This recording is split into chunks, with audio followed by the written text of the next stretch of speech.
Ano-ano nga ba ang babaunin mo kung ikaw ay first-timer dito sa Hong Kong? If you are interested to this topic, please keep on watching.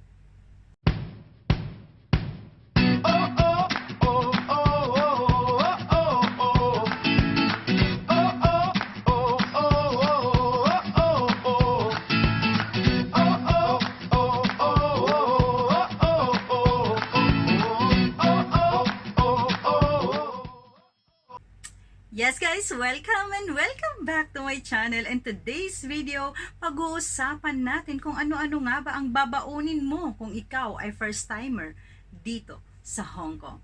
But before natin sisimulan, gusto ko lang magpasalamat sa lahat ng mga nanunood at taga-subaybay ng aking channel at nagsisend ng mga private messages guys. Thank you so much. Lalo akong nai-inspire sa inyo gagawa ng video lalo na patungkol dito sa Hong Kong, especially bilang domestic helper. Yes, nagpapasalamat talaga ako sa inyong lahat. And thank you din pala sa lahat ng mga nagdadasal sa kapayapaan po ng Hong Kong na nai-withdraw na po ang extradition bill law. Pero sad to say na nagkakagulo pa rin. Hindi pa tuluyang peaceful po ang Hong Kong guys. Kasi nga may 5 hinihingi ang mga Hong Kongers sa government nila. So isa pa lang ang naibigay. Gusto nilang ibigay ang 5 na yan. So ipag-pray pa natin, ipagpatuloy pa natin ang pag-pray sa Hong Kong na sana tuluyan na talagang babalik ang kapayapaan sa bansa nila kasi napakasayang ang bansa. Ang ganda ng bansa nila, masasayang lang. Okay? So, without further ado, let's start it. And to disclaimer, hindi ko sinasabing lahat. Okay? Hindi ko sinasabing lahat ng employer ganito, lahat ng mga alaga ganito. So, this is all based lang sa aking experiences. At gusto kong i-share sa lahat na laging nagtatanong sa akin kung ano-ano nga ba. At saka yun, gusto ko tong i-share sa inyong lahat. Okay, so unang-una, ano nga ba ang babaunin mo kung ikaw ay isang first timer dito sa Hong Kong, kung nagbabalak kang nag-a-apply or kung nag-apply ka na. So, itong video na to ay para sa'yo. So, number 1, ano nga ba ang babaunin mo? Goal. Yung goal mo na bakit nga ba pupunta ka sa Hong Kong? Bakit gusto mong magtrabaho dito as domestic helper? Diba? So, ang goal mo na yan, isulat mo sa papel. Ano nga ba ang goal ko? Bakit ako pupunta? Ano nga ba ang goal ko? Para kanino? Yun, isusulat mo yun lahat ng goal mo sa isang notebook at babaunin mo yan. Bakit ko nasabi yan? Kasi, kung dadating ang time na ikaw ay napapagod, dadating ang time na ikaw ay ma-stress. Dadating ang time na ma-depress ka. Darating ang time na gusto mong sumuko. Balikan mo yung notebook mo. Basahin mo ulit ang goal mo. Bakit ka pumunta dito bilang domestic helper? Tandaan nyo guys, hindi madali ang isang domestic helper. Mahirap. Okay? Sasabihin ko sa inyo, mahirap. Baka lang gusto mong mag-apply sa Hong Kong kasi nakikita mo yung kaibigan mo, kamag-anak mo na ang post sa Facebook, sa Instagram, sa Twitter, puro na lang sila kasayahan. Puro na lang naka-dress up, puro na lang naka-OOTD, every day off. Nakikita nyo party, nakikita nyo kung saan-saan ang saya-saya. Hindi nyo alam sa likod ng yan. Sobrang hirap. Okay? So, wag ganyan. Kung yan ang goal mo, wag. Okay? Kasi nga, baka iisipin mo, gusto ko sa Hong Kong kasi ganito, ganyan. Gusto ko sa Hong Kong kasi ang laki ng sahod. Tandaan mo, katumbas ng malaking sahod yan, ganyan din kalaki ang responsibilidad or ang trabaho mo. Okay? So, yan, kailangan ang goal mo, unang-una mo yan kung papasok sa isipan mo na gusto mong mag-apply dito sa Hong Kong. And number 2, sipag. Pagdating mo dito sa Hong Kong, syempre, yung sipag mo, ipakita mo kay amo mo agad.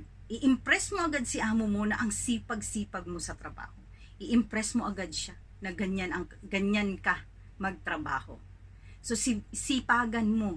Kasi, i-impress mo nga si amo na ang trabaho mo ay ganyan.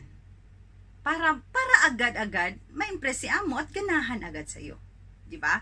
So, yung sipag mo, dublihin mo or kailangan mo pang dagdagan pa hanggat maaari. Okay? And number 3, tiyaga. Bakit ko nasabing tiyaga? Kasi dito guys, ang daming nagtatanong sa akin, paano nga ba daw ako nakakuha ng Western na amo? So, sinasabihan ko sila, nire-replyan ko na, sa ngayon, lagi kasi silang nagsasabi sa akin na, kasi daw itong amo nilang Chinese, ganito, ganyan. Lagi kong sinasagot na, tiyagaan mo. Kasi, kung gusto mong makakuha ng Western na employer, tiyagaan mong matapos ang 2 taon na yan. As long as pinapakain ka, as long as pinapasahod ka, as long as hindi ka sinasaktan ng amo mo, tiyagaan mo yan. Kasi after that, matapos ang trabaho mo, makakakuha ka na ng mas mabuti pang employer, mas magandang employer. Bakit ko nasabi yan? Kasi kung ikaw ay isang finish contract, nasabi ko na to sa mga video ko, kung ikaw ay isang finish contract, pag-aagawan ka ng mga employer dito, lalong-lalo na ang mga Western. Okay? So, tiyagaan mo ang trabaho mo hanggat matapos mo ang 2 taon. Yun. Kasi nga ang daming nagtatanong sa akin talaga na paano nga ba daw makakuha ng Western na amo? So kung ikaw ay terminate, kung ikaw ay break contract, mahihirapan ka. Although mayroong mga among mga Western na kumukuha ng mga nate-terminate at nabe-break contract. Pero mas gusto talaga nila ang mga finish contract. So ang pagtsatsaga, kailangan mo yang baunin. Okay? Kasi hindi po madali ang isang domestic helper. Okay? So, ang susunod is pasensya. Yon. Bakit ko nasabing pasensya? Kung ang pasensya mo guys sa mga anak mo, sa asawa mo, sa biyanan mong mabunganga, so pagdating mo dito, habaan mo yung pasensya mo. Kung ang pasensya mo hanggang sulo, diretsuhin mo na hanggang langit ang pasensya mo. Bakit ko nasabi yan?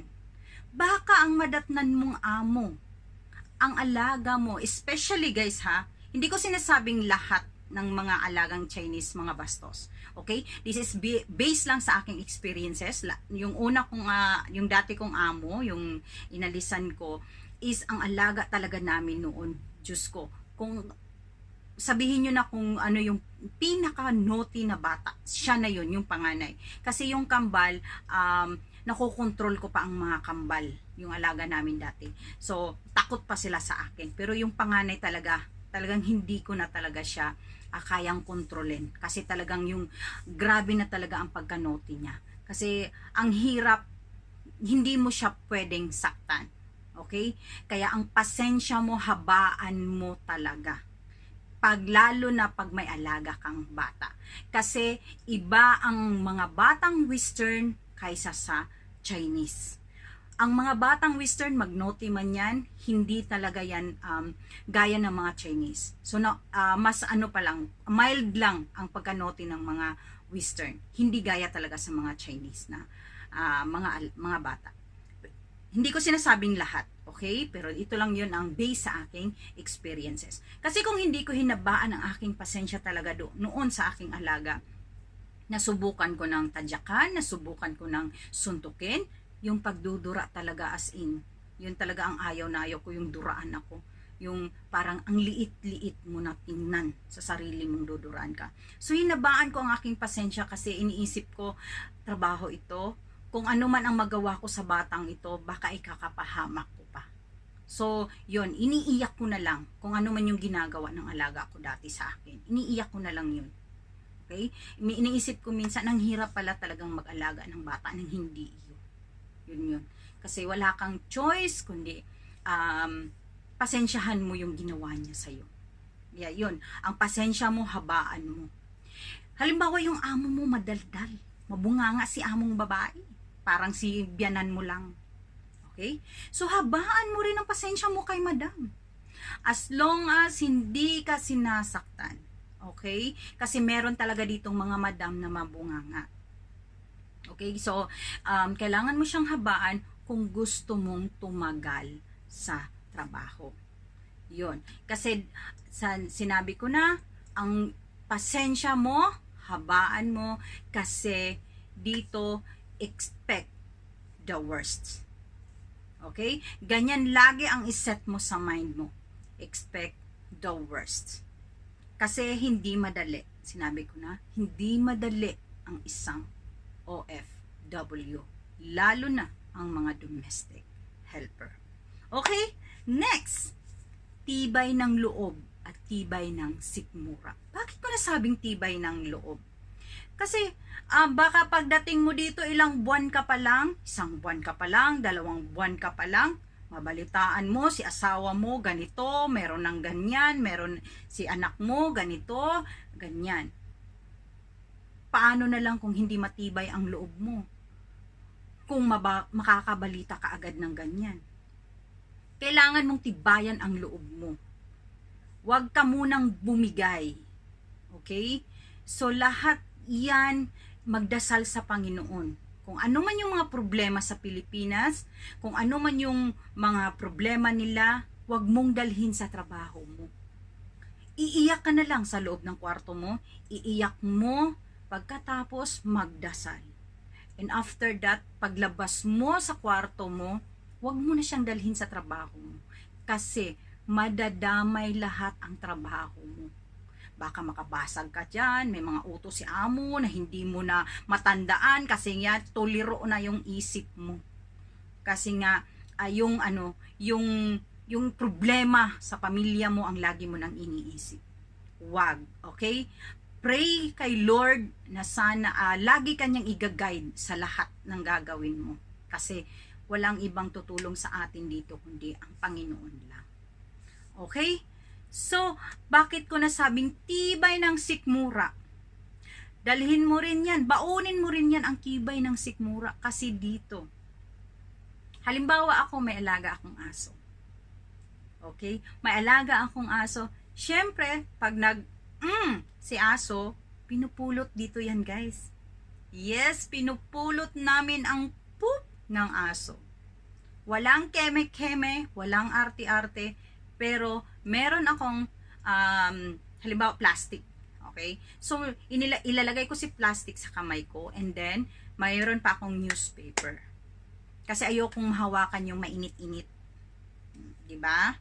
Pagka ni aso, mainit-init pa yun, 'di ba? Siyempre pag plastic lang, ma-feel mo, maramdaman mo ang init. Siyempre pagkakain ka, ano nang mangyayari sa iyo? Kung ang sikmura mo hindi matibay, 'di ba? And, kung may mga alaga kayong bata, siyempre mga alagang bata yan, halimbawa hindi pa marunong yan mapupunta ng CR or anuman, siyempre kailangan mo siyang linisin, or yung mga baby, yung mga nagdadiaper, ganyan. Susukahan ka ni baby ngayon, iihian ka ni baby ngayon, o kung maarti ka, kung hindi matibay ang sikmura mo, wala ka rin. Okay? Kailangan lahat yan, paghandaan mo yan. Kailangan yan, babaunin mo lahat.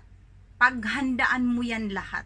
Kung ikaw ay balak ng pumunta dito as domestic helper. Okay? So hanggang dyan lang muna ako guys. And meron pa tayong part 2 nito.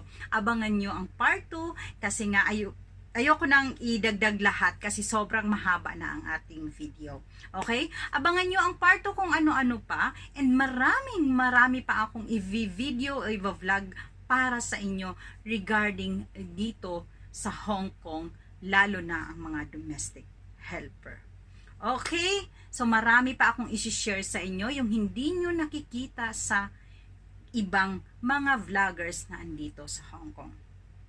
Lalo na yung mga nagtatanong, mga ano nga ba ang mga among babae na western, ano nga ba yung mga western, ganyan, yung mga luto ng western, yan, marami pa akong i-share sa inyo. Yes guys, and Thank you for watching. Salamat sa lahat talaga ng nanonood. And after this video, ipa-flash ko ang shoutout ko sa pasasalamat sa mga nanonood sa aking video. Yes, and thank you for watching, and please guys, before I forget, ipagpatuloy pa natin ang pagdasal ng Hong Kong na sana'y tuluyan ng magiging peaceful po ang bansa nila, kasi napakagandang bansa ang Hong Kong, maraming oportunidad dito. Yes, and thank you for watching. This is me, Darling Luna, once again, and saying good night everyone. God bless. Bye everyone, and I love you all. Mwah.